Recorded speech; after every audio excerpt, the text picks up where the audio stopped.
Allahu Akbar, Allahu Akbar. Bismillahirrahmanirrahim. Alhamdulillah. Innal hamdalillah nahmaduhu wa nusallim ala rasulillahil karim. Amma ba'd.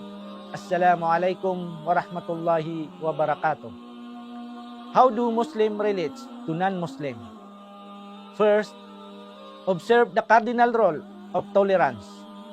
Allah said in the Holy Quran in Surah Al-Hujurat, verse 13, Bismillahirrahmanirrahim.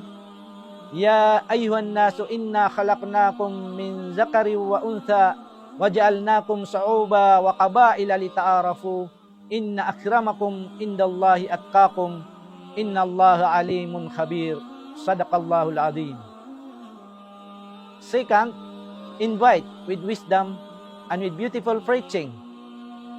Third, highlight commonalities rather than differences.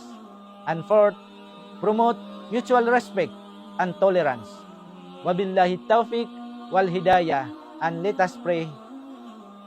Ya Allah, give us courage for our mission to bring peace to people's mind, to reduce tensions and to overcome divisions that hamper our desires to attain growth and prosperity for our nation. Walhamdulillahi Rabbil Alamin. Amin.